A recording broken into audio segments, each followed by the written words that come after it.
ജന്മദിനം എപ്പോഴും സ്തുതിസ്തോത്രങ്ങളുടെ അവസരമാണ്.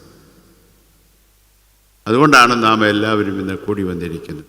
97 വർഷക്കാലം ഈ ഇടവകയെ ജയോത്സവമായി നടത്തി 98-ാം വർഷത്തിലേക്ക് പ്രവേശിപ്പാൻ തക്കൊണ്ട് ഇടയാക്കിയ ദൈവമേ, ഞങ്ങൾ നിന്നെ മഹത്വപ്പെടുത്തുന്നു, സ്തുതിക്കുന്നു. കാലാകാലങ്ങളിൽ ഞങ്ങൾക്ക് തന്ന നേതാക്കന്മാർക്കായി, അൽമായ നേതാക്കർ, ബഹുമാനപ്പെട്ട അച്ഛന്മാർ, മേൽപ്പട്ടക്കാർ എന്നിവരുടെയൊക്കെ സ്നേഹ പരിലാളന ഏറ്റു വളരുവാൻ തക്കൊണ്ടിടയായി തീർന്ന ഇടവകയാണ്. എല്ലാം ഓർത്ത് ദൈവത്തെ സ്തുതി. 2, ഇത് തിരിഞ്ഞു നോട്ടത്തിൻ്റെ അവസരമാണ്. അപ്പോഴാണ് യഥാർത്ഥത്തിൽ ദൈവത്തെ സ്തുതിപ്പാനും സ്തോത്രം ചെയ്യുവാനും സാധിക്കും. നാം എന്തായിരിക്കുന്നു, എന്തായിരുന്നു? ആ ചോദ്യം പലപ്പോഴും ചോദിക്കുവാൻ നമുക്ക് പൊതുവെ ഇഷ്ടമില്ല. കാരണം ഒരുപക്ഷെ ഇന്ന് അഭിമാനകരമാണെന്ന് തോന്നുന്ന പലതും, അഭിമാനകരമല്ലാത്ത പലതും, ആ പല ജീവിതാനുഭവങ്ങളിലൂടെ ഒരുപക്ഷെ നാം കടന്നു പോകേണ്ടിയിട്ടുണ്ടാകാം. ഇടവയായിട്ടും വ്യക്തികളായിട്ടും ഒക്കെ ഇത് സാധാരണ സംഭവിക്കുന്നതാണ്. എന്നാൽ അത് ഓർക്കുമ്പോഴാണ് യഥാർത്ഥത്തിൽ സ്തോത്രം പറയാനായിട്ട് സാധിക്കും. ഈ സഭയ്ക്ക് സ്തോത്രം ചെയ്യാൻ സാധിക്കുന്നത് അതുകൊണ്ടാണ്. ഒരു കാലത്ത് ഇടവക സന്ധാരണത്തിന് പോലും പണം കൊടുക്കാൻ നമ്മുടെ പക്കലില്ല. കഞ്ഞിക്ക് അരിയിടുമ്പോൾ അതിൽ നിന്നൊരു പിടി മാറ്റിയിട്ട് അത് പള്ളിക്ക് കൊടുത്താണ് പള്ളിയിലെ അച്ഛന്മാർക്കും ശുശ്രൂഷകർക്കും സന്ധാരണത്തിനും വേണ്ടി നാം കൊടുത്തിരുന്നു. ഇന്ന് കൊടുക്കുന്ന വിധത്തിൽ മാസവരി കൊടുക്കുന്നതിനോ ഒന്നിനും അന്നത്തെ പിതാക്കന്മാർക്ക് ബുദ്ധിമുട്ടായിരുന്നു. അങ്ങനെ ഒരു കാലമുണ്ടായിരുന്നു എന്ന് ചിന്തിക്കാൻ പോലും ഒക്കുന്നില്ല. ഇന്ന് നമുക്ക് പൊതുവെ സാമ്പത്തികമായ വലിയ അല്ലലില്ലാതെ ജീവിക്കുന്നവരാണ് പൊതുവെ എല്ലാവരും. അപ്പോൾ അതൊക്കെ തിരിഞ്ഞു നോക്കുവാനും ഇടവയുടെ വളർച്ചയുടെ ഓരോ കാലഘട്ടത്തെക്കുറിച്ച് ഓർക്കുവാനും ഒക്കെ നമുക്ക് സാധിക്കുമ്പോഴാണ് യഥാർത്ഥത്തിൽ സ്തോത്രം പറയാൻ സാധിക്കും. ഇന്ന് ജീവിക്കുന്ന തലമുറയ്ക്ക് അത് ഓർമ്മിപ്പിക്കാൻ വേണ്ടിയാണ് ഇടവക റിപ്പോർട്ട് വായിക്കുന്ന അവസരത്തിൽ അതൊക്കെ എടുത്തെടുത്ത് പറയുന്നത്. ഇങ്ങനെയാണ് ഇടവ വളർന്നത് എന്ന് ഓർമ്മ. അപ്പോൾ മാത്രമാണ് ഹൃദയത്തിൻ്റെ ആഴത്തിൽ നിന്ന് സ്തോത്രം ചെയ്യുവാൻ സാധിക്കും. 3, ഇത് പുനഃപ്രതിഷ്ഠയുടെ അവസരമായിട്ട് തീരണം. എനിക്കെന്താകാമായിരുന്നു എന്നൊരു ചോദ്യം നാം ചോദിക്കും. ഇടവയായി പല കാര്യങ്ങളും നാം ചെയ്യുന്നുണ്ടെന്നുള്ളത് സത്യമാണ്. അതിനെല്ലാത്തിനും അഭിനന്ദനങ്ങളുമുണ്ട്. എന്നാൽ എനിക്കെന്താകാമായിരുന്നു എന്നൊരു ചോദ്യം നമ്മോട് തന്നെ ചോദിച്ചാൽ അതിന് മറുപടി ഇതിൽ കവിഞ്ഞൊന്നും ചെയ്യാൻ ഒക്കില്ല എന്ന് പറയാൻ സാധിക്കില്ല. ആർക്കും പറ്റും. കുറച്ച് ഇറ്റിൽ മോർ, സ്വല്പം കൂടെ ചെയ്യാമായിരുന്നു. അതാണ് നമ്മുടെ വളർച്ചയ്ക്കുള്ള രഹസ്യം. ഇത്തിരി കൂടെ ചെയ്യാമായിരുന്നുവെങ്കിൽ ഒന്നുകൂടെ ആഞ്ഞു പിടിച്ചാൽ കുറേ കൂടെ ഭംഗിയായി ചന്തമായി ചെയ്യുവാൻ സാധിക്കും എന്നുള്ളതാണ്. അത് വ്യക്തി ജീവിതത്തിലും ഒരു സമൂഹത്തിൻ്റെ ജീവിതത്തിലും ഒക്കെ അത് വളരെ സത്യമാണ്. നമുക്ക് ഏതെല്ലാം തലങ്ങളിലുള്ള മാറ്റമാണ് യഥാർത്ഥത്തിൽ സംഭവിക്കേണ്ടത്. ഓരോ കാലഘട്ടത്തിനനുസരിച്ചുള്ള മാറ്റം എല്ലാ സമയങ്ങളിലും സംഭവിച്ചേ മതിയാവും. അതുണ്ടാകുമ്പോൾ മാത്രമാണ് യഥാർത്ഥത്തിൽ നാം വളരുകയും വളർന്നേ മതിയാവൂ എന്നുള്ളതൊരു സത്യമാണ്. ഞാൻ ഈ ചെങ്ങന്നൂർ ഭദ്രാസനത്തിൽ ചാർജ് എടുത്തപ്പോൾ അവിടുത്തെ ചെറുപ്പക്കാരെ കാണാൻ വേണ്ടി ഒരു ശ്രമം നടത്തി. 16 സ്ഥലങ്ങളിലായി ഈ ഭദ്രാസനത്തിലെ ചെറുപ്പക്കാരെ ഇങ്ങനെ വിളിച്ചു. ഞാൻ എല്ലാവരും കൂടെ വിളിച്ചു കൂട്ടിയ വലിയൊരു സമൂഹമാവും എന്നുള്ളത് കൊണ്ട് ചെറിയ കൂട്ടമാകുന്നതിന് വേണ്ടി 4-5 ഇടവുകളൊക്കെ ഒരുമിച്ച് 16 സ്ഥലങ്ങൾ വെച്ചു. ഒരു ആവറേജ് 80 പേരെങ്കിലും ഉണ്ടായി വന്നിരുന്നു. അപ്പോൾ ഞാനവരോട് പ്രസംഗിക്കാനൊന്നും വേണ്ടി പറ്റിയതില്ല. അവർക്ക് എന്നോട് ചോദിക്കാനുണ്ടോ, അറിയാൻ ഇടപെടാനും ഒക്കെ ഉള്ളൊരവസരം എന്നേ ഞാൻ കരുതിയുള്ളൂ. അപ്പം ഭയങ്കര ചോദ്യങ്ങളായിരുന്നു, ഒരുപാട് ചോദ്യങ്ങൾ, സഭാസംബന്ധമായി, വിശ്വാസസംബന്ധമായി, അങ്ങനെ പല പല ചോദ്യം. എനിക്ക് വളരെ സന്തോഷം. ചില സ്ഥലങ്ങളൊക്കെ ഇരുത്തി പൊറപ്പിക്കാത്ത ചോദ്യങ്ങളൊക്കെ ചോദിച്ചു. കുട്ടികൾ ചെറുപ്പക്കാരല്ലേ, തീർച്ചയായിട്ടും അവർ ചോദ്യങ്ങൾ ചോദിച്ചുകൊണ്ടേയിരിക്കണം. അപ്പോഴാണ് വളർച്ച ഉണ്ടാകൂ എന്നുള്ളതിൽ സംശയം. എല്ലാ ചോദ്യങ്ങളും ചോദിച്ചു കഴിഞ്ഞപ്പോൾ ഞാൻ അവരോട് പറഞ്ഞു, ഞാൻ നിങ്ങളോട് 3 ചോദ്യം ചോദിക്കാം. ആദ്യത്തെ ചോദ്യം നേരിട്ട് നിങ്ങളോട് ബന്ധപ്പെട്ടതല്ല, അടുത്ത 2 ചോദ്യം നിങ്ങളോട് നേരിട്ട് ബന്ധപ്പെട്ടതാണ്. ആദ്യത്തെ ചോദ്യം ഇതായിരുന്നു, നിങ്ങളുടെയൊക്കെ വീടുകളിൽ കാലത്തും വൈകിട്ടും വീട്ടുപ്രാർത്ഥനയുള്ള എത്ര വീടുണ്ട്? കൈ വെക്കാം. എത്ര കൈ പൊങ്ങി കാണും? നിങ്ങൾക്കൊന്ന് ഊഹിക്കാവോ? എത്ര കൈ പൊങ്ങി കാണും? കാലത്തും വൈകിട്ടും വീട്ടുപ്രാർത്ഥനയുള്ള വീടുകൾ ചോദിച്ചാൽ എത്ര കൈ?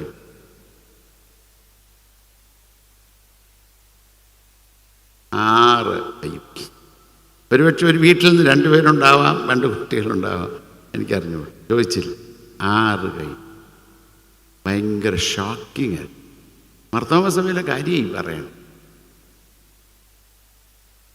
മനസ്സിലായോ?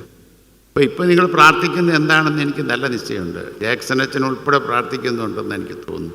കർത്താവേ കൈ വെക്കാൻ പറയല്ലേ, കൈ വെക്കാൻ പറയല്ലേ, കൈ വെക്കാൻ പറയല്ലേ എന്ന് കൃത്യമായിട്ട് പ്രാർത്ഥിച്ച് കൈ പൊക്കിയാലോ സ്ഥിതി എന്തായിരിക്കും? അത് എബനെസർ മാർത്തോമായുടെ പ്രത്യേകതയൊന്നുമല്ല, ഈ മാർത്തോമാ സഭയിലെ എല്ലാ പള്ളികളുടെയും പ്രത്യേകതയാണ്. എവിടെയോ നമുക്ക് കുഴപ്പം സംഭവിക്കും. കാലത്തും വൈകിട്ടും വീട്ടുപ്രാർത്ഥനയുള്ള എത്ര വീടുണ്ട്? വളരെ കുറച്ച്. ആർക്കറിയാം? അതിൻ്റെ പിന്നത്തെ പ്രശ്നം ഇത് ആർക്കറിയാം? ഞങ്ങളുടെ ഇടവകയിൽ കാലത്തും വൈകിട്ടും വീട്ടുപ്രാർത്ഥനയുള്ള ഇത്ര വീടുണ്ട്. ആരന്വേഷിച്ചു? നമുക്ക് അന്വേഷിക്കാൻ നേരമുണ്ടോ? നമ്മൾ പല കാര്യങ്ങളും അന്വേഷിച്ചിട്ടുണ്ടെന്നുള്ളത് ശരിയാണ്. എന്നാൽ ഈ കാര്യം നമുക്കറിയാം. ഞാൻ പറഞ്ഞു, ഇതിൻ്റെ ഉത്തരവാദിത്വം നിങ്ങളല്ല, നിങ്ങളുടെ മാതാപിതാക്കളാണ്, പ്രത്യേകിച്ച് സ്ത്രീകളാണ്. ഒരു വീട്ടിലെ അമ്മ വിചാരിക്കാഞ്ഞാൽ ആ വീട്ടു പ്രാർത്ഥന നടക്കില്ല. അമ്മ ഉഴപ്പിയാൽ ആ വീട്ടിലെ പ്രാർത്ഥന ഉഴപ്പും. അപ്പം വിചാരിച്ചാൽ നടക്കത്തില്ല, അതിന് അമ്മ മാത്രം വിചാരിക്കും. അപ്പൻ സഹകരിച്ചില്ലെങ്കിൽ പോലും അമ്മ വിചാരിച്ചാൽ വീട്ടുപ്രാർത്ഥന വീട്ടിൽ കൃത്യമായി നടന്നിരിക്കും. വീട്ടുപ്രാർത്ഥന വീട്ടിലില്ലെങ്കിൽ ഉടനെ വിചാരിച്ചോണം, അതിന് സകല ഉത്തരവാദിത്വവും എൻ്റെ ഇടത്ത് വശത്തിരിക്കുന്നവർക്കാണ്. നിങ്ങളാണ് അതിൻ്റെ ഉത്തരവാദിത്വം. ഞാൻ പിന്നെ അടുത്ത വെച്ചു, ഇനി പേഴ്സണൽ ക്വസ്റ്റ്യനാണ്, നിങ്ങൾ മറുപടി പറയണം. ഞാൻ ചോദിച്ചു, കാലത്തും വൈകിട്ടും വേദവസം വായിക്കുന്ന എത്ര പേർ? എത്ര നേരം എന്നൊന്നും ചോദിച്ചില്ല, എന്നാലും ഒരു 10 മിനിറ്റെങ്കിലും വേദവസം വായിക്കുന്നവർ എത്ര പേര്? എത്ര പേര് കൈവക്കുകയാണ്? 7 പേർ അല്ലേ? 7 പേർ. വളരെ അതിശയമായിരുന്നു. പിന്നെ ചോദിച്ചു, കാലത്തും വൈകിട്ടും തനിച്ച് പ്രാർത്ഥിക്കുന്നവരെത്ര പേര്? 10 മിനിറ്റ്. ഒരു കൈയും കൂടെ പൊങ്ങി. അതിങ്ങനെ വളരെ സൂക്ഷിച്ചാൽ കൈ വാങ്ങി, ചിലപ്പോൾ പൊക്കണ്ടേ എന്നൊക്കെ പേടിച്ച് എന്തായാലും കുറച്ച് ഒരാൾ കൂടെ. ഇത് മാർത്തോമാ സഭയിലെ ഒരു പരിച്ഛേദമാണ്. ഇപ്പോൾ ഞാൻ ഇവിടെ ചോദിച്ചാലും അത് തന്നെ മറുപടി കിട്ടും. ഏത് പള്ളിയിൽ പോയി ചോദിച്ചാലും ഇത് തന്നെ മറുപടി കിട്ടും. അത് ഏറ്റക്കുറച്ചിൽ സ്വല്പമൊക്കെ കാണും, എങ്കിലും അത്രയേ ഉള്ളൂ. എന്തുകൊണ്ടാണിത് സംഭവിക്കുന്നത്? കാരണം നമ്മളുടെ ആത്മീയതയ്ക്ക് എവിടെയോ കുഴപ്പം പറ്റി. നവീകരണ കാലഘട്ടത്തിൽ ഈ സഭയിൽ ഏത് സ്ഥലത്ത് പോയി ചോദിച്ചാലും എന്തായിരിക്കും മറുപടി? 100% വീടുകളിലും കാലത്തും വൈകിട്ടും വീട്ടുപ്രാർത്ഥന കാണും, അല്ലേ? ഇവിടെ ഇരിക്കുന്ന പ്രായമായവർ ഭാഗ്യവാന്മാരും ഭാഗ്യവതികളുമാണ്. കാരണം മുട്ടയെ നിൽക്കുന്ന അപ്പനെയും തിരുവചനത്തിൻ്റെ മുമ്പിലിരുന്ന് ഇങ്ങനെ നെടുവീർപ്പെടുന്ന അമ്മയെയും കണ്ട് വളർന്നിട്ടുള്ളവരാണ് ഇവിടെ മുടി നരച്ചിട്ടുള്ളവർ. ആ ഭാഗ്യം അവർക്കുണ്ട്. എന്നാൽ നിങ്ങളുടെ മക്കൾക്കുണ്ടോ? മക്കളിത് കണ്ടിട്ടുണ്ടോ? മുട്ടയിൽ നിന്ന് നെടുവീർപ്പെടുന്ന അമ്മയെ കണ്ടിട്ടുണ്ടോ? തിരുവചനത്തിൻ്റെ മുമ്പിലിരുന്ന് ഇങ്ങനെ വായിച്ച് ധ്യാനിക്കുന്ന അപ്പനെ കണ്ടിട്ടുണ്ടോ? എവിടെ കണ്ടിരിക്കുന്നത്? അതൊക്കെ സ്വപ്നം നല്ലത് വല്ലതും ഉണ്ടോ? ഇത് വീണ്ടെടുക്കുവാൻ തക്കവണ്ണം നമുക്കെന്തേ സാധിക്കാത്തത്? സാധിക്കണം, സാധിച്ചേ പറ്റുള്ളൂ. കാരണം നമ്മൾ ഇന്ന് തലമുറകളെക്കുറിച്ച് ഒരുപാട് ഭാരപ്പെടുന്നവരാണ്.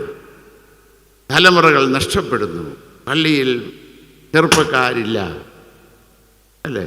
ഉള്ളവരെല്ലാം വിദേശത്ത് പഠിക്കാൻ പോയി. അവിടെ പള്ളിയിൽ പോകുന്നുണ്ട്, ആർക്കറിയാം?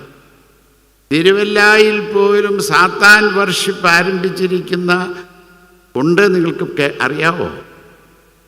സാത്താൻ ആരാധന ഇവിടെ ആരാധിക്കുമ്പോൾ സാത്താനെ ആരാധിക്കുന്ന ഒരു സമൂഹം ഈ തിരുവല്ലായിൽ പോലുമുണ്ട്. നിങ്ങൾ അന്വേഷിച്ചിട്ടുണ്ടോ എന്നാണ് എനിക്കറിയാൻ മേല. എവിടെയാണെന്ന് എനിക്കറിയാൻ മേല. ഉണ്ട് എന്ന് എനിക്ക്. ഇതൊന്നും നമ്മെ ഭാരപ്പെടുത്തുന്നുണ്ടോ? ഇവിടെയൊക്കെ പോകുന്ന ആരാണെന്നറിയാമോ? നമ്മുടെ പിള്ളേർ തന്നെയാണ് പോണേ. അതാ വിഷയം, അല്ലേ? സൂയിസൈഡ് റേറ്റ് ഇങ്ങനെ വർദ്ധിക്കുക കുത്തനെ. അതെല്ലാം വിദ്യാസമ്പന്നരായ പിള്ളേരൊക്കെയാണെന്ന് വിചാരിച്ചു. അല്ലെങ്കിൽ വിദ്യാസമ്പന്നരായ സഭയുമായിട്ട് വളരെയധികം ബന്ധപ്പെട്ട് ജീവിക്കുന്ന ആളുകളുടെ മക്കളാണെന്നുള്ള ഓർക്കണം. ഇതൊക്കെ നമ്മളെ ഇങ്ങനെ അസ്വസ്ഥരാക്കിയേ പറ്റുള്ളൂ. ഇങ്ങനെ പോയാൽ എങ്ങനെ? ഇതിനൊരു വിരാമം വിടുകയും ഇതിനെ കടിഞ്ഞാണിട്ട് പിടിക്കുകയും നല്ല ദിശയിലേക്ക് കൊണ്ടുപോവുകയും ചെയ്യുവാൻ ആർക്കാണ് സാധിക്കാൻ? എൻ്റെ വിചാരം നമുക്ക് തന്നെ ഒക്കുള്ളൂ. വേറൊരു മനുഷ്യനും ഒക്കില്ല, വേറൊരാൾക്കും ഒക്കില്ല. നമ്മൾ തന്നെ ചെയ്തേ പറ്റുള്ളൂ. ആര് ചെയ്യണം? നമുക്ക് വലിയ അപകടം പറ്റുന്നുണ്ട്. നമ്മളെങ്ങനെയെന്ന് ചോദിച്ചാൽ we just take it S granted. അങ്ങനെയാണല്ലോ. ഇപ്പോൾ ഇന്ന് ഏവൻഗേലിയൻ വായിച്ച വേദഭാഗം നിങ്ങൾ ശ്രദ്ധിച്ചിട്ടുണ്ടോ? അല്ലേ? പതിവുകളുള്ള വീട്ടിൽ പതിവുണ്ട്, നല്ല പതിവാണ്. കാലത്ത് അവിടെ വീട്ടു പ്രാർത്ഥനയുണ്ട്. കുട്ടികളെ സൺഡേ സ്കൂളിൽ വിട്ടതാണ്. ഞാൻ നമ്മുടെ ഭാഷയില്ല, സിനഗോഗിൽ വിട്ടതാണ്. അതും പഠിപ്പിച്ചതാണ്. പള്ളി കൊണ്ടുപോയി. 12 വയസ്സുള്ളപ്പോൾ കൈ പിടിച്ച് എവിടെ കൊണ്ടുപോയി? യെരുശലേം ദേവാലയത്തിലേക്ക് കൊണ്ടുപോയി. ഇതെല്ലാം നല്ല പതിവുകളാണ്. ദേവാലയം, യെരുശലേം ദേവാലയവുമായി ബന്ധപ്പെട്ടാണ് അവരുടെ ജീവിതം തന്നെ. അപ്പോൾ ഒരു ഗ്രാമത്തിലുള്ള സകലരും കൂടിയാണ് പോണേ. അങ്ങനെ പതിവുകളുള്ള, ചെറുപ്രായത്തിൽ തന്നെ പതിവുകൾ തലമുറകൾക്ക് കൈമാറിയ ഒരു ഭവനമാണത്. കൊണ്ടുപോയി. ചിലപ്പോൾ നമുക്കും അങ്ങനെ അവകാശപ്പെടാനുണ്ട്. ഞാനെൻ്റെ കുഞ്ഞിനെ സൺഡേ സ്കൂളിൽ വിട്ടതല്ലേ? ഞങ്ങൾ പള്ളിയിൽ പോകുമ്പോൾ കൈ പിടിച്ച് കൊണ്ടുപോയിട്ടുണ്ടല്ലോ ആരാധന സമയത്ത്. പക്ഷെ ഒരു കുഴപ്പം. എന്താ കുഴപ്പം? അവിടുത്തെ ആരാധനയും സമർപ്പണവും ഇതെല്ലാം കഴിഞ്ഞ് മടങ്ങി വന്നപ്പോൾ എന്ത് സംഭവിച്ചു? കുട്ടി പരിചയക്കാരുടെ കൂടെ ഉണ്ടാകുമെന്ന് ആര് കരുതി? ജോസഫും മറിയയും കരുതി. ഒരു വിധത്തിൽ പറഞ്ഞ തെറ്റ് പറയാനില്ല. കാരണം ഒരു ഗ്രാമത്തിലുള്ളവർ ഒരുമിച്ചാണ് പോക്ക്. കാരണം എവിടെ വെള്ളമുണ്ടോ അവിടെ 100-100 വീട്ടുകാരുണ്ട്. എല്ലാവരും അറിയാം. എല്ലാവരും കുറേയൊക്കെ സ്വന്തക്കാരാകും, അല്ലെങ്കിൽ അടുത്ത പരിചയക്കാരാണ്. 100 വീടുണ്ടെങ്കിൽ ആർക്കാ അന്യാന്യം പരിചയം ഇല്ലാതിരിക്കാൻ പോകുന്നത്? നല്ല പരിചയമാണ്. അപ്പം പിള്ളേരെല്ലാം കൂടെ കളിച്ച് നടക്കുന്നുണ്ടാവും എന്ന് വിചാരിച്ചു. ഒരു ദിവസം കഴിഞ്ഞപ്പോൾ ഒരുപക്ഷെ റെസ്റ്റ് എടുക്കാൻ വേണ്ടിയിട്ട് അവർ ഇറങ്ങിയതായിരിക്കും. ഭക്ഷണം കഴിക്കാൻ വേണ്ടിയിട്ട് ഇരുന്നതായിരിക്കും. അന്ന് രാത്രി റെസ്റ്റ് എടുത്ത് പിറ്റേ ദിവസം യാത്ര പുറപ്പെടാം. അപ്പോഴാണ് മോനെ തപ്പിയപ്പോൾ എന്തുണ്ടായേ? കൊച്ചനെ കാണാനില്ല. പിന്നെ എന്ത് സംഭവിച്ചു? 3 ദിവസം അല്ലേ യെരുശലേമിൻ്റെ വീതികളിലൂടെ ജോസഫും മറിയയും കൂടെ മോനെ യേശുവേ നിലവിളിച്ച് നടന്നു കാണും. 3-ാം ദിവസം ദൈവകൃപയാൽ ദേവാലയത്തിൽ വെച്ച് കണ്ടുകിട്ടും. ഇത് ഇന്നത്തെ നമ്മുടെ കുടുംബത്തിൻ്റെ പരിച്ഛേദമാണ്. കൈപിടിച്ചല്ലേ കൊണ്ടുപോയേ. പക്ഷെ പ്രശ്നം എന്താണെന്ന് വിചാരിച്ചോ? അവൻ ഞങ്ങളോടൊപ്പം ഉണ്ടല്ലോ എന്ന് പലപ്പോഴും നാം കരുതുന്നു. അവൻ എന്നോടൊപ്പമല്ലേ വളർന്നേ? ഞാനല്ലേ കൈപിടിച്ച് കൊണ്ടുപോയേ? സൺഡേ സ്കൂളിൽ കൊണ്ടുപോയില്ലേ? ഇതെല്ലാം കൊണ്ടുപോയി. പക്ഷേ ഇല്ലായിരുന്നു എന്ന് class. Physically the child may be with you, spiritually where he is. ചോദിച്ചിട്ടുണ്ടോ? നമ്മൾ ടേക്ക് ഇറ്റ് എസ് ഗ്രാൻറ്റഡ്. അങ്ങനെയല്ലേ? എൻ്റെ വീട്ടിൽ വളർന്ന കുട്ടിയല്ലേ, എങ്ങനെ പറ്റും? വേറെന്താ? ഇത് കണ്ടിട്ടല്ലേ വളർന്നത്? അല്ല, ഇത് കണ്ടിട്ടല്ലേ വളർന്നത്? പാട്ടും പയറും പകലും. കഴിഞ്ഞ ദിവസം എന്നോട് ഒരു കത്തോലിക്ക സഭയിലെ പിതാവ് പറഞ്ഞു, ഞങ്ങളുടെ 2 സൺഡേ സ്കൂൾ ടീച്ചർമാരെ അവന്മാർ അടിച്ചു കൊണ്ടുപോയി. സൺഡേ സ്കൂൾ ടീച്ചർമാരെ അവന്മാർ അടിച്ചു കൊണ്ടുപോയി. സംഭവം പിടികിട്ടിയോ? ഞാൻ പറഞ്ഞ മനസ്സിലായോ? ലവ് ജിഹാദാ പറഞ്ഞേ. എന്നുവെച്ചാൽ ആരാണ് പിടിച്ചുകൊണ്ട് ആരെ കൊണ്ടുപോയേ? സൺഡേ സ്കൂൾ ടീച്ചർമാരെ. മനസ്സിലായോ? വെറുതെ കാര്യത്തികളെയല്ല, സൺഡേ സ്കൂൾ ടീച്ചർമാർ. പിതാവിനോട് പരിതപിക്കുകയാണ്, അവർ അടിച്ചു കൊണ്ടുപോയിന്ന്. അപ്പം ഞാൻ പിതാവിനോട് രഹസ്യമായിട്ട് ചോദിച്ചു, എൻ്റെ പിതാവേ, നമ്മൾ ആരെയാണ് കുറ്റം പറയുന്നത്? ആരെയാണ് പിതാവ് ഇപ്പോൾ കുറ്റം പറയുന്നത്? അടിച്ചു കൊണ്ടുപോയവനെയാണോ, ആരോ ചിരിച്ചു കാണിച്ചപ്പോൾ ജനിച്ചു വളർന്ന ഭവനവും മാതാപിതാക്കളെയും മറന്ന് ആരാധിച്ച അല്ലേ വളർന്ന ദൈവം പഠിപ്പിച്ചുകൊണ്ടിരിക്കുകയാണ് ഈ ദൈവത്തെക്കുറിച്ച്. ആ ദൈവത്തെയും മറന്ന് ആരോ എപ്പോഴോ കണ്ട് ചിരിച്ചു. ഒരു വെളുത്ത ചെറുപ്പക്കാരനാകും, അവനിങ്ങനെ വെല്ലുവിളിച്ച് കാണിച്ചു, അതിന് പുറകെ ഇറങ്ങി തിരിച്ചെങ്കിൽ ആരാണ് ഉത്തരവാദി? ചിരിച്ചവനാണോ, എല്ലാം മറന്ന് ഇറങ്ങി പുറപ്പെട്ടവളാണോ? ആരാ ഉത്തരവാദി? എന്താ നിങ്ങളൊന്നും മിണ്ടാത്തെ? ഇപ്പം നിങ്ങൾ വിചാരിക്കുന്നുണ്ടായിരുന്നു ഈ മനുഷ്യനെ വിളിക്കണ്ടായിരുന്നു.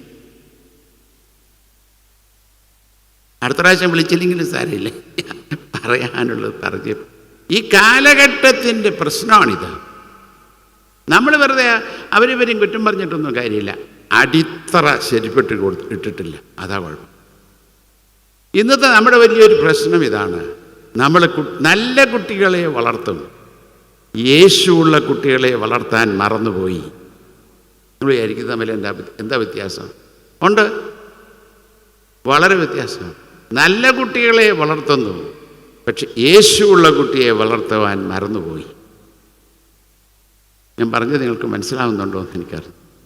ഇന്ന് മാമോദീസ കഴിഞ്ഞ് കുട്ടികളെ കൈ തരുമ്പോൾ സഭ നിങ്ങളെ ഏൽപ്പിച്ച ഉത്തരവാദിത്വത്തെക്കുറിച്ച് ഞാനിന്ന് പറഞ്ഞു, ഓർമ്മിപ്പിച്ചു. ഈ ആദ്യ കുർബാനക്കാരുടെ അവരുടെ ഈ കുർബാനയെക്കുറിച്ചൊക്കെ പറയുന്ന സമയത്ത് ഞാനത് പറഞ്ഞു.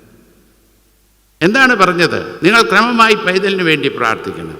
ഈ പൈതൽ വളർന്നു വരുന്നതനുസരിച്ച് കർത്താവായ യേശു മിശിഹായുള്ള വിശ്വാസത്തിൽ സഭയുടെ ഉപദേശത്തിൽ ഈ കുഞ്ഞിനെ വളർത്തണം.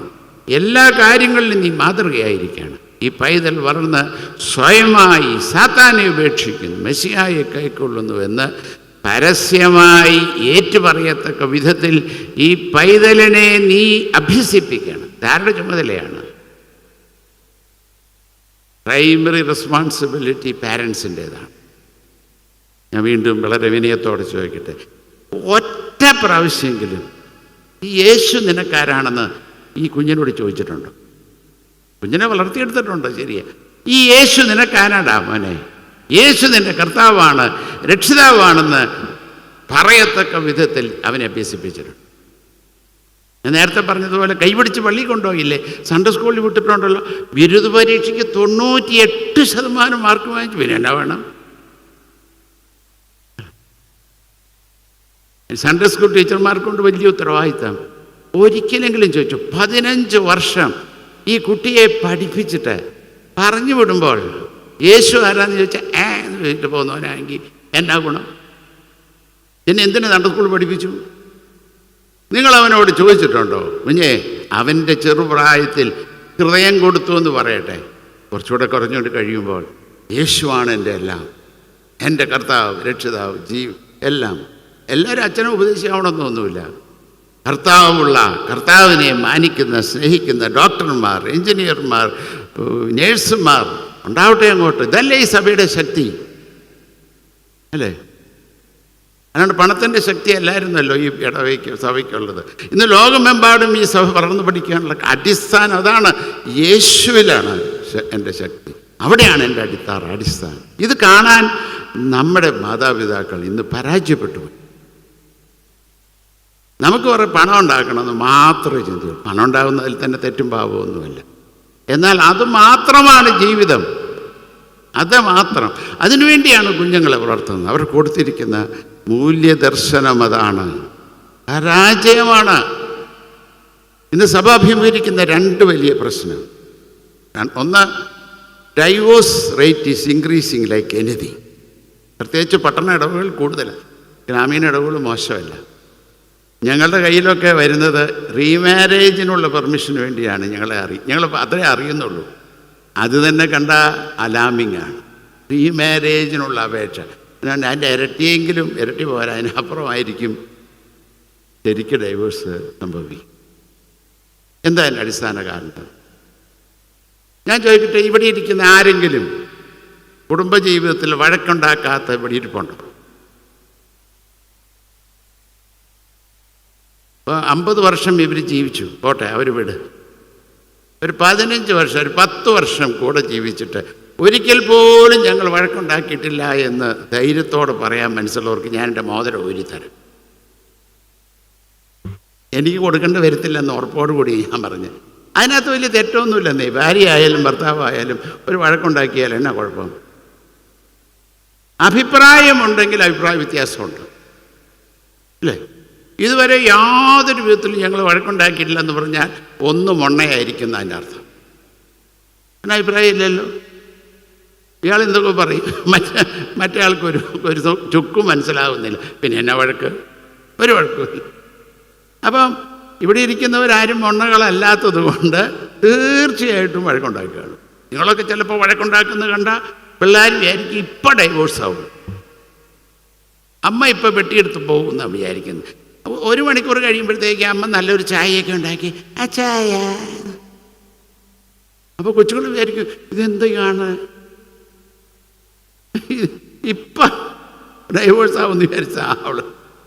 ഇതിൻ്റെ 4/1 പോലും വേണ്ട ഇന്ന്. വേണോ? എന്താ കാരണം? ഒറ്റ കാരണമേ ഉള്ളൂ. നിങ്ങളൊക്കെ കെട്ടിച്ചു വിടാൻ നേരത്തെ അമ്മ പറഞ്ഞ് അടുത്ത് വിളിച്ചിട്ട്, മോളെ വേറൊരു വീട്ടിലേക്കാണ് പോകുന്നത്, നീ സ്വപ്നം കണ്ട ജീവിതമൊന്നുമല്ല കുടുംബജീവിതം എന്നൊക്കെ പറഞ്ഞാൽ. സ്വപ്നം വലിയ എന്താണ്, ഏറ്റവും പെർഫെക്റ്റ് ആയിട്ടുള്ള കാര്യങ്ങളാണ് കാണുന്നത്. നീ സ്വപ്നം കണ്ടതൊന്നും അല്ലായിരിക്കും ആ വീട്ടിൽ ചെല്ലുമ്പോൾ ഉണ്ടാകാൻ പോകുന്നു. പക്ഷേ ഈ ഭർത്താവിനെ ദൈവം നിനക്ക് തന്നതാണെന്നുള്ള ചിന്ത ഉണ്ടാകും. ആ പിള്ളേരും അങ്ങനെ വിചാരിക്കും, ഇത് ദൈവം എനിക്ക് തന്ന സ്വന്തമാണ്. അതുകൊണ്ട് സോ പ്രഷ്യസ്. അങ്ങനെ നിങ്ങൾ കാണുന്നത് കൊണ്ടല്ലേ നിങ്ങൾ ഒരുമിച്ച് പിടിച്ച് നിൽക്കുന്നത്.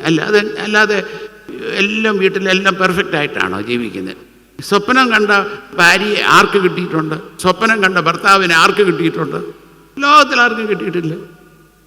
സ്വപ്നം കണ്ടപ്പോൾ എല്ലാം പെർഫെക്റ്റാണ്. എവിടെ ഇപ്പം കിട്ടിയതോ? എന്ത് പെർഫെക്റ്റ്? നമ്മുടെ കൊച്ചമ്മയോട് ചോദിച്ചാൽ പോലും കൊച്ചമ്മ പറയും എന്തൊക്കെ സ്വപ്നം. അച്ഛൻ കേൾക്കുന്നില്ല.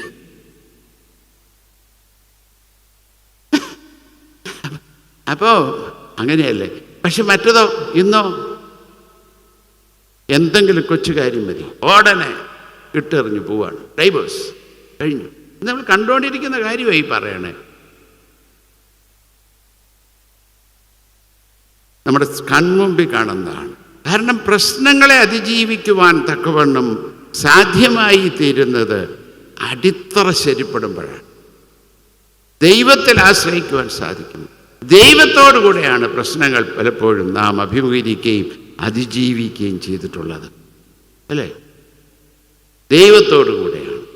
കാരണം ഇതിലും വലിയ പ്രശ്നങ്ങൾ ഭവനത്തിലുണ്ടായപ്പോൾ അമ്മ അപ്പൻ കണ്ണുനീരോടുകൂടെ ദൈവസന്നിധിയിലിരുന്ന് അവ അതിജീവിച്ചത് കണ്ടു വളർന്നിട്ടുള്ളവരാണ്. ഇന്ന് അവിടേക്കൊന്നും കാണാനില്ല, ഇതൊന്നും തലമുറയ്ക്ക് കൊടുത്തിട്ടില്ല. 2, Inter religious marriages R increasing like anything. Inter religious marriages R increasing. നമ്മൾ നല്ല കുട്ടികളെ വളർത്തും, നല്ല വാല്യൂസുള്ള കുട്ടി, വാല്യൂസുള്ള അപ്പനും അമ്മയും ജനിച്ച് വളർന്ന കുട്ടിയാണ് നല്ല വാല്യൂസുള്ള കുട്ടിയാവും. അത്രയേ ഉള്ളൂ. നല്ല കുട്ടികളെ വളർത്തി അവൻ നല്ല കുട്ടിയായിട്ട് വളർന്നു, ജോലിക്ക് പോയ സ്ഥലത്തും നല്ല മനുഷ്യനായിട്ട് ജീവിച്ചു. അപ്പോൾ കല്യാണത്തിൻ്റെ പ്രായമാകുമ്പോഴത്തേക്കും അപ്പനും അമ്മയും ഇങ്ങനെ തിരക്ക് പിടിക്കട കെട്ടട, പെണ്ണിനോട് പറയടി കെട്ടി കെട്ട. അപ്പോൾ വഴുക്കി നിൽക്കും. കുറേ കാലം കഴിഞ്ഞപ്പോഴത്തേക്കും ഓടി വന്ന് അമ്മയോട് പറയും, അമ്മ ഞാൻ ഒരാളെ കണ്ടുവച്ചു. അമ്മ ഹല്ലേലൂയ സ്തോത്രം. കാരണം വർഷങ്ങളായി പുറകെ നടക്കുന്നു, കേൾക്കാതിരുന്നു. അവിടെ എവിടെയാടാ മോനെ, ആരാണ്? അപ്പോഴല്ലേ കുഴച്ചിൽ, വേറെ ഏതോ ഒരു പാർട്ടിയാണ് തപ്പിപ്പിടിച്ചിരിക്കുന്നത്. അമ്മ സേവ്യാസംഘത്തിൻ്റെ സെക്രട്ടറിയാണ്, ഇടവയിൽ അപ്പനാണെങ്കിൽ ഇടവ മിഷൻ്റെ സെക്രട്ടറി. ഹല്ലേലൂയ, സ്തോത്രം. എല്ലാവരും മാനസാന്തരപ്പെടുത്തി നടന്നുകൊണ്ടിരിക്കുക. അമ്മ തല ചുറ്റി നിലത്തോട്ട് വീണു. ഞാനെൻ്റെ കൺമുമ്പിൽ എൻ്റെ ഡയസിസൻ സെക്രട്ടറി, സേവ്യാസംഘം സെക്രട്ടറി ഇങ്ങനെ വീഴുന്നു ഞാൻ കണ്ടതാണ്. ഈ വിവരം അറിഞ്ഞപ്പോൾ നിലത്തോട്ടോട് വേറെ ഏതോ 2 സ്ത്രീകൾ അടുത്തുണ്ടായിരുന്നതുകൊണ്ട് രക്ഷപ്പെട്ടു. നിലത്ത് വീഴില്ല. ഞാൻ പറയാൻ പറയും, നിങ്ങൾക്ക് മനസ്സിലായി എന്താണ് കാരണം ഒന്നുമല്ല, വളരെ ലളിതമാണ്. നല്ല കുട്ടിയെ വളർത്തിയുള്ളൂ, യേശുവുള്ള കുട്ടിയെ വളർത്തിയില്ല. യേശുവുള്ള കുട്ടിയെ വളർത്തിയിരുന്നുവെങ്കിൽ ആരെങ്കിലും ചിരിച്ചു കാണിച്ചാൽ അവരോട് പറഞ്ഞേന്, നിങ്ങൾ നല്ല മനുഷ്യനാണ്, പക്ഷേ എനിക്ക് നിങ്ങളെ വിവാഹം കഴിക്കാനൊക്കത്തില്ല. തിരിച്ചും ആണും പെണ്ണും പറഞ്ഞാൽ, കാരണം നിങ്ങൾ യേശുവിനെ സ്നേഹിക്കുന്നവരല്ല എന്നുള്ളത് കൊണ്ട് എനിക്ക് സാധിക്കും. അപ്പോൾ അവർ ഉടനെ പറയും, അതിനെന്താ കുഴപ്പം, നീ പള്ളിയിൽ പോക്കോ, ഞാൻ അമ്പലത്തിൽ പോക്കോളൂ, എനിക്കെന്നാ കുഴപ്പം, അതാ പറഞ്ഞു. അപ്പോൾ അവർ ചോദിക്കാൻ പറ്റും. അതാ നമ്മുടെ കുഴപ്പം. ഞാനും എൻ്റെ ഭർത്താവും ഒരുപോലെ ഒരുമിച്ച് കർത്താവിനെ ആരാധിക്കണം. നിങ്ങൾ അമ്പലത്തിൽ പോയി ഞാൻ പള്ളിയിലും പോയിട്ട് എന്നാ ഗുണം? What is going to happen to our children? ഇത് കൊടുക്കണം, യേശുവിനെ കൊടുക്കാൻ പഠിക്കണം. ഞാൻ വീണ്ടും ഇത് പറയുമ്പോൾ നിങ്ങളൊക്കെ വിചാരിക്കും ഇയാൾക്ക് വട്ട് പഠിച്ചിട്ടുണ്ട്. എനിക്ക് ഇത്തിരി വട്ടായി കാര്യം. അപ്പോൾ നിങ്ങൾ കൊടുക്കണം. ഇതാണ് ഞാൻ പരാജയപ്പെട്ടു. എനിക്ക് ഈ ഇടവക ക്രൈസ്തവ സമിതി അംഗങ്ങളോടൊക്കെ പറയാനുള്ള ഇതാണ്. ഈ ഇടവക ക്രൈസ്തവ സമിതിയുടെ ജോലി എന്ന് പറയുന്നത് എന്താണ്? സാധാരണ ഇപ്പോഴത്തെ നമ്മുടെ ജോലി എന്ന് പറയുന്നത് ഇവിടെ വെള്ളം അടിക്കണോ, പിന്നെ അവിടെ ഇന്ന ടൈലിടണോ, ഇതൊക്കെയാണ് നമ്മുടെ പ്രധാനപ്പെട്ട വിഷയം, അല്ലേ? അതൊക്കെ സെക്കൻഡറി ഉത്തരവാദിത്വമാണ്. പ്രൈമറി റെസ്പോൺസിബിലിറ്റി ടൈലിടുന്നതോ പെയിൻ്റ് അടിക്കുന്നതോ അല്ല. ജനങ്ങളെ യേശുവിനോടൊപ്പം ബിൽഡ് ചെയ്യാൻ സാധിക്കുക എന്നത് അതാണ്. അതിനുവേണ്ടിയാണ് നിങ്ങളെയൊക്കെ തിരഞ്ഞെടുത്തിരിക്കുന്നത് ക്രൈസ്തവ സമിതിക്കാർ. അല്ലാതെ ഇവിടെ പെയിൻ്റ് അടിക്കുന്ന കാര്യവും മറ്റൊരു അത് ചെയ്യുന്നത് കാര്യവും ഇതൊന്നും അല്ലെന്നേ. അതൊക്കെ വേണം, അതിൻ്റെ കൂടെ നടക്കേണ്ട കാര്യങ്ങളാണ്. അതുകൊണ്ട് നിങ്ങളോട് പറയാനുള്ള കാര്യം, അടുത്ത വർഷത്തെ ഇനി 1 വർഷം കൂടെ കഴിയുമ്പോൾ സെൻറ്റിനറിയാണ്. അടുത്ത വർഷത്തെ റിപ്പോർട്ട് എഴുതുമ്പോൾ പറയാനായിട്ട് സാധിക്കുമോ, എൻ്റെ ഇടവകയിലെ 100% വീടുകളിൽ വീട്ടുപ്രാർത്ഥനയുണ്ട്, ഈ ഇടവകയിലെ 100% ആളുകളും യേശുവിനെ കർത്താവും രക്ഷിതാവുമായി സ്വീകരിച്ചിട്ടുള്ളവരാണെന്ന് പറയാനൊക്കുമോ? അതിനുവേണ്ടി എന്ത് ചെയ്യാൻ പറ്റും? ഞാനൊരു ചെറിയൊരു സൂത്രം പറഞ്ഞു തരാം. ക്രൈസ്തവ സമിതി ഒരു 5-6 ഭാഗമായിട്ട് വായിക്കുന്നു. 6 ഒന്ന് അച്ഛൻ്റെ നേതൃത്വത്തിൽ, ഒന്ന് വൈസ് പ്രസിഡൻറ്റ്, ഒന്ന് സെക്രട്ടറി, അങ്ങനെ ട്രസ്റ്റി, അൽമായർ നേതൃത്വത്തിൽ 5-6 ഗ്രൂപ്പ് ആവണം.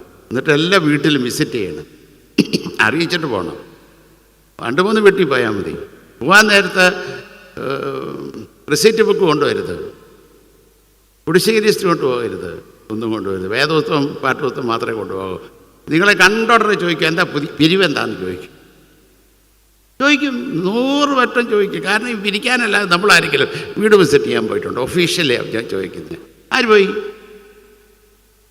അച്ഛൻ പോയിട്ടുണ്ടോ? അതിന് സംശയമില്ല. അല്ലാതെ ആര് പോയി? ക്രൈസ്തവ സമിതി വീട് വിസിറ്റ് ചെയ്തിട്ടുണ്ടോ? ഇല്ല. പോയിട്ടുണ്ടെങ്കിൽ തന്നെ പിരിക്കാനേ. ക്രിസ്മസിന് പോകുമ്പോൾ പോലും കാശ് പിരിക്കാനാണ് പോണേ. വെറുതെ അവരെ ഗ്രീറ്റ് ചെയ്യാനെന്ന പേരേ ഉള്ളൂ. പോകുമ്പോഴത്തേക്കും ആദ്യം പോയി റിസീറ്റ് എഴുതാനാണ്, പിന്നെ നോക്കണം, കാശ് കിട്ടണം, അതിന് വേണ്ടിയാണ്. അപ്പോൾ ചോദിക്കുമ്പോൾ പറയണം, അല്ല നിങ്ങളെ കാണാൻ വന്നാ. പറ സാറേ, വീണ്ടും വീണ്ടും ചോദിക്കും. അപ്പോൾ അല്ല നിങ്ങളെ കാണാൻ വന്ന, എല്ലാവരും കൂടെ വിളിച്ചിരുത്തണം. വിളിച്ചിരുത്തിയിട്ട് 5-6 പാട്ടൊക്കെ പാടണം. പാടിയിട്ട് ആ വീട്ടിലെ കാരണരോട് ചോദിക്കണം, യേശു നിനക്കാരാണ്? ചിലരങ്ങ് ബേസ്റ്റ് ചെയ്യും. കാരണം ഞങ്ങളുടെ വല്യപ്പൻ ഉണ്ടാക്കിയതാണ് ഈ സഭ, ഞങ്ങളുടെ വല്യപ്പൻ ആരാണ് നിനക്കറിയാവോ? ഈ പള്ളിയുടെ കല്ല് ചുമന്നു, നവീകരണ കാലഘട്ടത്തിൽ ഞങ്ങളുടെ വല്യപ്പന അതിന് നെടുന്തൂണായി നിന്ന് തുടങ്ങി എല്ലാം പറയും. ഇതെല്ലാം പറഞ്ഞു എനിക്കിരാന്നും പോലും ചിലപ്പോൾ പറഞ്ഞു, പോടാ നീ എന്നെ മനസ്സാന്തരപ്പെടുത്താൻ വന്നോ, മനസ്സിലായെന്നൊക്കെ ചോദിക്കും. അങ്ങനെ ചോദിച്ചാൽ നിങ്ങൾ രക്ഷപ്പെട്ടു എന്നർത്ഥം. അന്ന് രാത്രി അയാൾക്ക് ഉറക്കം വരത്തില്ല. കർത്താവ്, ഇതുവരെ പണം മേടിക്കാൻ വേണ്ടി എൻ്റെ വീട്ടിൽ ആരെങ്കിലും വന്നുള്ളൂ, ഇപ്പോൾ ഞാൻ രക്ഷയുടെ സന്തോഷം അനുഭവിക്കുന്നവനാകണമെന്ന് ആഗ്രഹിച്ചുകൊണ്ട് കടന്നു വന്നിരിക്കുന്നു. എങ്ങനെ ഉറക്കം വരും? ഇതൊന്ന് പരീക്ഷിച്ച് നോക്കണം. പരീക്ഷിച്ച് നോക്കുമ്പോൾ ഇടവക കത്തുന്നത് കാണാം. ഇടവക കത്തണം അല്ലേ? കത്തണം എന്ന് പറഞ്ഞാൽ ഇത് കത്തി നിലത്ത് വീഴുന്നതല്ല, ആത്മീയമായി തേജസ്സിൻ്റെ പിളക്കാണ്. അതാണ് ഈ മാർത്തോമാ സഭയുടെ ശക്തി. വളരെ കുറച്ച് വീട്ടുകാർ, പാവപ്പെട്ട കുറേ പേര്, ആ പമ്പയുടെ ചുറ്റും ഉണ്ടായിരുന്നവർ മാത്രമല്ലേ ഉണ്ടായിരുന്നുള്ളൂ. ഇത് കത്തിയത് കൊണ്ടാണ് എന്തുണ്ടായേ? ലോകമെമ്പാടും പടർന്നു പന്തലിക്കുകയും എല്ലാ തലങ്ങളിലും ഉയർച്ചയുണ്ടാകുകയും ചെയ്തതിൻ്റെ രഹസ്യം അതാണ്. ഇത് നമുക്ക് ഈ കാലഘട്ടത്തിൽ നഷ്ടപ്പെട്ടു പോയിട്ടുണ്ടെങ്കിൽ അത് വീണ്ടെടുക്കുവാൻ ആർക്ക് സാധിക്കണം? ഈ തലമുറയിൽ ജീവിക്കുന്ന നമുക്കല്ലാതെ പിന്നെ ആർക്കാണ് സാധിക്കുക? നമുക്ക് സാധിച്ചില്ലെങ്കിൽ പിന്നെ എന്തിന് കൂടി വരവ്? അടുത്ത കാലത്ത് ഞാനൊരു ആ കാര്യം കൂടെ പറഞ്ഞൊരു അവസാനിപ്പിക്കും. അടുത്ത കാലത്ത് എന്നെ ഒരുപാട് ഡിസ്റ്റർബ് ചെയ്ത ഒരു വാക്യമാണ്, ഇപ്പോഴും ഡിസ്റ്റർബ് ചെയ്തുകൊണ്ടിരിക്കുന്നുണ്ട്. വാക്യം ഇതാണ്, മത്തായി സുവിശേഷം 7-ാം അധ്യായം 21-ാം വാക്യം. നമുക്കെല്ലാവർക്കും വളരെ പരിചയമായ വാക്യം. കർത്താവേ കർത്താവേ എന്ന് വിളിക്കുന്നവർ ഏവരുമല്ല, എൻ്റെ പിതാവിൻ്റെ ഇഷ്ടം പ്രവർത്തിക്കുന്നവരാണ് ദൈവരാജ്യത്തിൽ പ്രവേശിക്കും. അപ്പോൾ അവർ റെസ്പോണ്ട് ചെയ്തു, കർത്താവേ കർത്താവേ, ഞങ്ങൾ നിൻ്റെ നാമത്തിൽ ഭൂതത്തെ പുറത്താക്കിയില്ലയോ, ഞങ്ങൾ പ്രവചിച്ചില്ലയോ, അത്ഭുതങ്ങൾ പ്രവർത്തിച്ചില്ലയോ എന്ന് ചോദിച്ചു. അപ്പോൾ കർത്താവ് പറയുന്നു, അധർമ്മം പ്രവർത്തിക്കുന്നവരെ നിങ്ങളെ ഒരു നാളും ഞാൻ അറിഞ്ഞിട്ടില്ല. ഞാൻ പല പ്രാവശ്യം അത് വായിച്ചിട്ടുണ്ട് വാക്യം. പക്ഷെ അടുത്ത കാലത്ത് ഇങ്ങനെ പിടിച്ചിരുത്തിയ ഒരു എന്തായി പറയണേ? ഭൂതത്തെ പുറത്താക്കിയത് യേശുവിൻ്റെ നാമത്തിലല്ലേ? രോഗികളെ സൗഖ്യമാക്കിയത് യേശുവിൻ്റെ നാമത്തിലല്ലേ? പ്രവചിച്ചത് യേശുവിൻ്റെ നാമത്തിൽ. അവർ മോശക്കാരാണോ? നമ്മുടെ നോട്ടത്തിൽ ഒരു മോശക്കാരൻ. ആത്മീയരാണ്, വളരെ വലിയ ആത്മീയരാണ്. അവരോടാണ് കർത്താവ് പറയുന്നത്, അധർമ്മം പ്രവർത്തിക്കുന്നവർ നിങ്ങളെ അറിയുന്നില്ല. എന്തൊരു കഴിവ്! കുറച്ചുകൂടി അസംതൃപ്തി പ്രകടിപ്പിച്ചാലും സാരമില്ല, അധർമ്മം പ്രവർത്തിക്കുന്നവരെ നിങ്ങളെ ഞാൻ അറിയുന്നില്ല. കർത്താവ് ആദ്യം പറയുന്നു എന്താണ്? എൻ്റെ പിതാവിൻ്റെ ഇഷ്ടം പ്രവർത്തിക്കുന്നവർ. നിങ്ങളൊന്ന് ധ്യാനിക്കുന്നത് നല്ലതാണ്. കൂടുതൽ പറയാൻ സമയമില്ല. ഇതൊന്ന് ധ്യാനിക്കുന്നില്ല. ഞാനിപ്പോഴും ധ്യാനിച്ചുകൊണ്ടിരിക്കുക, എൻ്റെ ദൈവമേ, നീ ഒന്ന് കൃത്യമായി എനിക്ക് കാണിച്ചു തരണേ. എന്താണ് നിൻ്റെ ഹൃദയാർത്ഥത്തിൽ നിൻ്റെ ഇഷ്ടം? ദൈവമേ, നിൻ്റെ ഇഷ്ടമൊന്ന് വിവേചിച്ച് ചെയ്യാൻ. ഞാനീ രണ്ടാമത്തെ കൂട്ടത്തിൽപ്പെട്ടവനാണെന്നാണ് എൻ്റെ ഒരു തോന്നലിപ്പോൾ. ഏതാ എന്തെല്ലാം പണിതു, അവിടെ ആ കെട്ടിടം പണിതു, ഈ കെട്ടിടം പണിതു, അത് നടത്തി, ഇത് നടത്തി, എന്നതൊക്കെ നടത്തി, എന്തൊക്കെ നടത്തി, ഇതൊക്കെ ചെയ്തില്ലേ? ഇതെല്ലാം ആർക്ക് വേണ്ടിയിട്ടാണ്? എല്ലാം യേശു കർത്താവിൻ്റെ പേരിലല്ലേ ചെയ്ത്. എൻ്റെ കർത്താവ് പറയുന്നത്, അധർമ്മം പ്രവർത്തിക്കുന്നവർ, അയ്യോ, അത് കേൾക്കാൻ പറ്റുമോ? ഹൃദയം പൊട്ടത്തില്ലേ? അല്ലേ? തമ്പുരാൻ്റെ മുമ്പിൽ നിൽക്കുമ്പോൾ തമ്പുരാൻ ഇങ്ങനെ നമ്മളോട് പറഞ്ഞാൽ പിന്നെ ഇത്ര നാൾ ജീവിച്ചിട്ട് എന്നാ ഗുണം? ഇത്ര നാൾ സൺഡേ സ്കൂൾ പഠിപ്പിച്ചിട്ട് എന്നാ ഗുണം? ഇത്ര നാൾ ക്രൈസ്ത്യാനി സമിതിയിൽ ഇരുന്നിട്ട് എന്നാ ഗുണം? ഇത്ര നാൾ പാട്ട് പാടിയിട്ട് എന്നാ ഗുണം? ഇത്ര നാൾ പള്ളിയിൽ കൃത്യമായി വന്നിട്ടും പ്രാർത്ഥനാ കൂട്ടത്തെ സംബന്ധിച്ചിട്ടും വല്ല ഗുണമുണ്ടോ? അധർമ്മം അയ്യോ, ചിന്തിക്കാൻ പോലും വയ്യ. എൻ്റെ അർത്ഥം, കർത്താവ് പറയുന്നു, എൻ്റെ ഹൃദയം അറിയണം. ആർക്കാണ് ഹൃദയം അറിയാൻ പറ്റുന്നത്? അടുത്ത് ഇരിക്കുന്നവർക്ക് പറ്റുമോ? ഞങ്ങളെയൊക്കെ കെട്ടിക്കുമ്പോൾ പറഞ്ഞു, നീ ഇനി മുതൽ നിങ്ങൾ രണ്ടല്ല ഒന്നാണെന്ന് പറഞ്ഞു. എന്താണ് അതിൻ്റെ അർത്ഥം? ശരിക്കൊന്നായിട്ടുണ്ടെങ്കിൽ ഭർത്താവിൻ്റെ മുഖം കണ്ടാൽ ഭാര്യയ്ക്ക് കൃത്യമായിട്ട് അറിയാം അങ്ങേരുടെ മനസ്സിലിരിപ്പ് എന്താ. ഭാര്യയുടെ മുഖം കണ്ടാൽ ഭർത്താവിനറിയാം അവളുടെ മനസ്സിലിരിപ്പ് എന്താണ്. അങ്ങനത്തെ എത്ര പേരുണ്ടെന്ന് എനിക്കറിഞ്ഞൂടെ. ഒരു 50-ാം വാർഷികത്തിൽ സദ്യക്ക് വന്നപ്പോൾ എല്ലാം കഴിഞ്ഞ രണ്ടുപേരും റെസ്പോണ്ട് ചെയ്യുക, ഭാര്യയും ഭർത്താവും. ഭാര്യ പറഞ്ഞു, 50 വർഷമായി ഞങ്ങൾ കല്യാണം കഴിച്ചെങ്കിലും ഈ പുള്ളിയെ എനിക്ക് ഇതുവരെയും മനസ്സിലായിട്ടില്ല. 50 വർഷം കൂടെ താമസിച്ചിട്ട് വല്ല ഗുണമാണ്? വല്ല ഗുണം? ഈ പുള്ളിയെ ഇതുവരെയും മനസ്സിലായിട്ട്. കർത്താവ് പറയുന്നു, എൻ്റെ പിതാവിൻ്റെ ഹൃദയം അറിയണം, ഇഷ്ടമറിഞ്ഞു പ്രവർത്തിക്കുക. അവരാണ് ദൈവരാജ്യത്തിലേക്ക് വരുന്നത്. മറ്റുള്ളവർക്കൊക്കെ അധർമ്മം എനിക്ക് ആ വാക്ക് കേൾക്കുമ്പോഴാണ് കൂടുതൽ സങ്കടം. അധർമ്മം പ്രവർത്തിക്കുന്നവരെ നിന്നെ അറിയുന്നു. ആരോടാ പറഞ്ഞേ? ഭൂതത്തെ പുറത്താക്കിയവരോട്. യേശുവിൻ്റെ നാമത്തിൽ ഭൂതത്തെ രോഗികളെ സൗഖ്യമാക്കി പ്രവചിക്കുകയും ചെയ്തവരോടാണ് ഈ വാക്ക്. ഇത് നമ്മളെ അസ്വസ്ഥരാക്കണം. ദൈവമേ, നമുക്ക് സാധിക്കേണ്ട ഇതാണ് നമ്മുടെ പുനഃപ്രതിഷ്ഠയുടെ. ഒരുപാട് കാര്യങ്ങൾ പറയാനുണ്ടെങ്കിൽ സമയമില്ല.